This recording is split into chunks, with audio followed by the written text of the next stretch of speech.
Olá, hoje é terça-feira, 28 de agosto, está no ar o Conexão TV Unicinos. Hoje, a lei da anistia completa 33 anos. Confira no programa depoimento de militantes que sofreram repressão na época da ditadura militar no Brasil. Aqui no estúdio a gente fala sobre a importância social e histórica da lei da anistia. E você pode participar dessa conversa pelas nossas redes sociais, e-mail e site. Confira também o sorteio que definiu as datas das entrevistas dos candidatos às prefeituras de São Leopoldo e Canoas. E saiba como fica o tempo para esta quarta-feira em todo o estado. O Conexão TV Unicinos está no ar.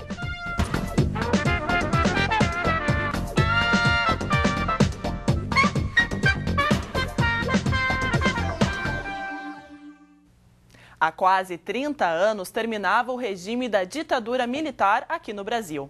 Mas as lembranças da repressão ainda estão vivas na memória de quem viveu naquela época, né, Chico? É isso aí. Durante os 21 anos de regime, mais de 330 pessoas morreram e cerca de 140 ainda estão desaparecidas. Mesmo assim, cada vez mais gente quer que essa história permaneça na memória dos brasileiros.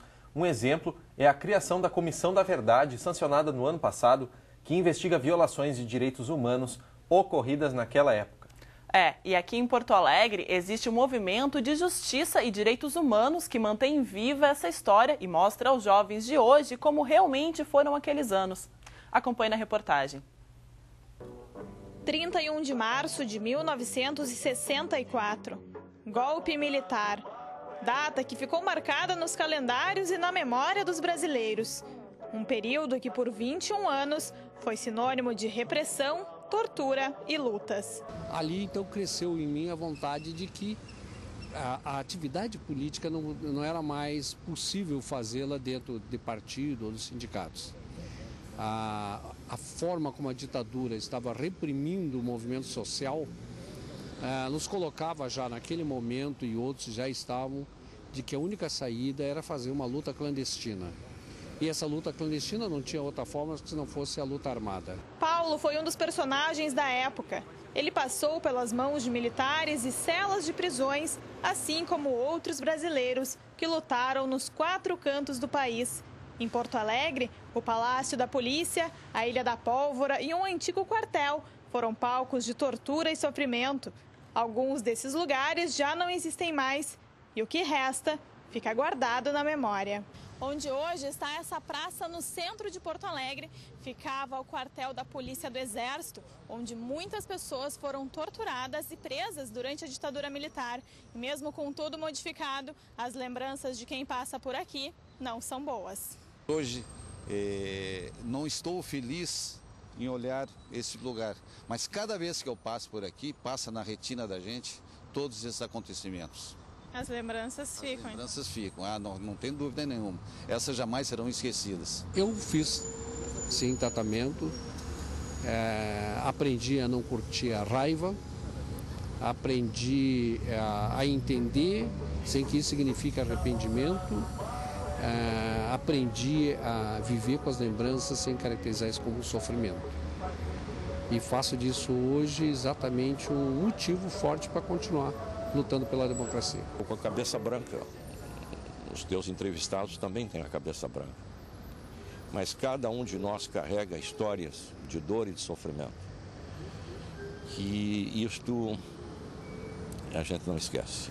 Luta que aos poucos foi sendo esquecida, que ninguém mais quer lembrar, pois afinal já passou. Mas passou para quem? As marcas ainda permanecem vivas nas ruas e na memória de quem as viveu. É exatamente isso que membros do Movimento de Justiça e Direitos Humanos buscam: manter viva a história e mostrá-la para quem não viveu naquela época ou já esqueceu. Toda essa história tem que ser resgatada, ela tem que ser contada. As ruas de Buenos Aires estão marcadas nos locais de tortura, Montevidéu também. Agora estamos começando em Porto Alegre. Quer dizer, o Movimento de Justiça e Direitos Humanos trabalha também para que esta memória não seja esquecida.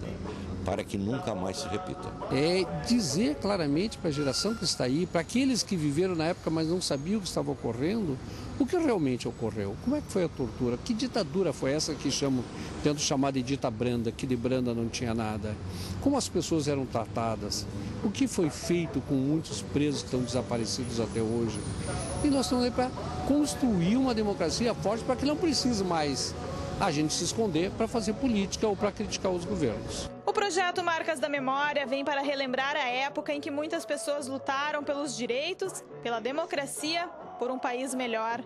27 anos depois, muita coisa mudou, mas as lembranças perseguem esses eternos militantes. Hoje eu olho para esse passado e digo que a gente cometeu erros? Sim, bastante. Mas eu não me arrependo nada do que fez. Tem valido a pena, porque senão não estaria nela todos esses anos. Não é? Tem valido a pena e vai valer a pena por mais outros tantos anos. Não é? Porque é a luta que nos faz melhores como seres humanos. Não é? É a luta, a conquista do bem comum. Tu poderias perguntar se realmente hoje você faria tudo novamente. Sim, faria, porque nós fizemos parte de um contexto da história do Brasil, somos anistiados políticos e com muito orgulho para os filhos e para os netos que participamos de um pedaço da história do país. E hoje, 28 de agosto, a Lei número 6.683 de 1979, mais conhecida como Lei da Anistia, completa 33 anos.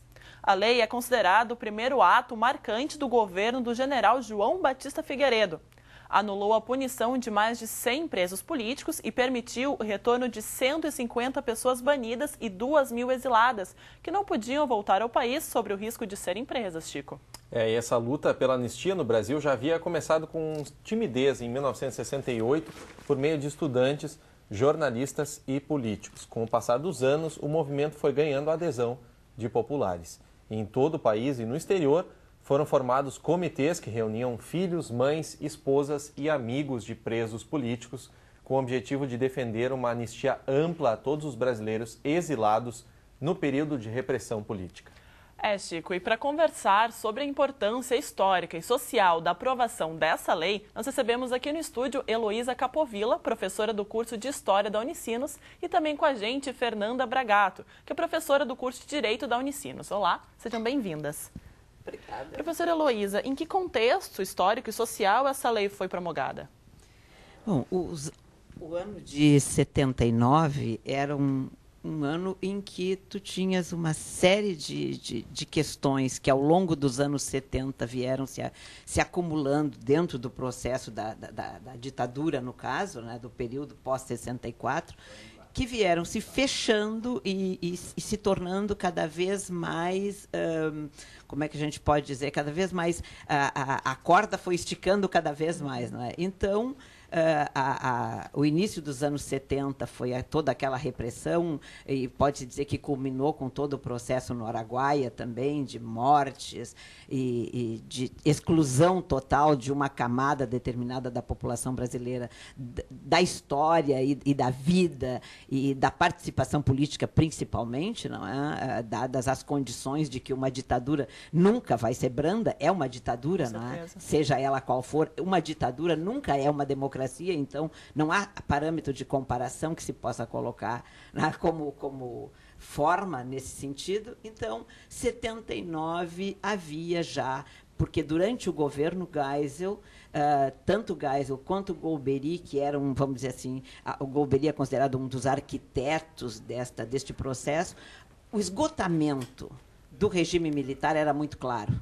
E este esgotamento vai levar a que houvesse a necessidade de se fazer alguma coisa, porque a pressão da sociedade estava se ampliando, né, e o controle poderia ser perdido. Então, havia necessidade realmente de, vamos dizer assim, tirar um pouco dessa pressão que a sociedade vinha fazendo, e havia também uma outra certeza, a necessidade de que, com o passar do tempo, os militares deveriam voltar para o quartel.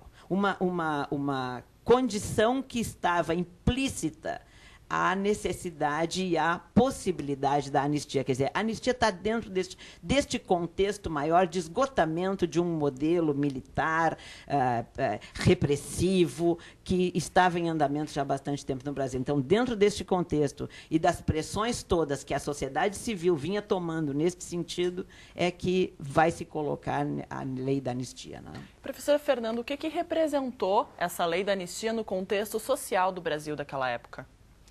Bem, a lei de anistia, que como foi muito bem falado por ti, completa hoje 33 anos, ela foi promulgada, então, nesse contexto de esgotamento do regime militar, do regime autoritário brasileiro, trazendo do exílio, então, muitas pessoas, né, que tiveram seus direitos cassados, seus direitos violados durante esse período, libertando da prisão diversos opositores do regime. Porém, ela até hoje nos coloca um sério desafio à justiça de transição no Brasil, porque por meio dessa lei ficou impossibilitada a punição ou a persecução penal daqueles que perpetraram crimes em nome do Estado ou por meio do Estado contra justamente esses opositores do regime que se opunham, né, a esse regime ilegítimo que foi instaurado pela ditadura. Então, pelos militares nesse período a partir de 64. Então, o que acontece é que após a promulgação da Lei de Anistia em 79, houve um lapso, né, no nosso país que vai ser recuperado só lá no governo Fernando Henrique Cardoso, com a promulgação de algumas leis visando, de fato, a reparação mais integral dessas pessoas que sofreram as violações de direitos durante o período ditatorial. Porém, até hoje, aqueles que perpetraram crimes como tortura, desaparecimentos forçados, prisões arbitrárias e assim por diante, estupros, né, até hoje não sofreram qualquer punição, né, muito embora tenham cometido crimes contra esses opositores do regime, que, por sua vez, sofreram, durante o regime, toda sorte de privações, inclusive punições, porque havia um regime judicial que punia esses opositores durante o regime. E, por outro lado, aqueles que perpetraram crimes por meio do Estado, até hoje, continuam impunes.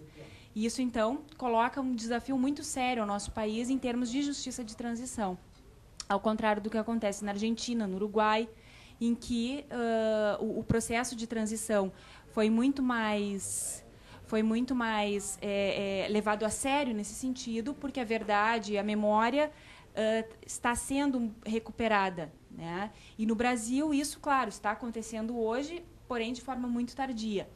E de forma muito tardia também, os reflexos das violações de direitos humanos na ditadura estão sendo sentidos recém agora no âmbito jurídico, de forma muito recente, embora esse período tenha acabado, né, de fato, em 1985 e depois com a promulgação da Constituição de 88, no direito não houve, de fato, um debate sério sobre essa questão. Bom, agora a Conexão faz um rápido intervalo e, na volta, a gente continua falando sobre a lei da anistia. E você pode participar dessa conversa pelo nosso e-mail conexãotv@unicinos.br ou pelas nossas redes sociais, facebook.com/tvunicinos e pelo Twitter no @tvunicinos. Nós já voltamos.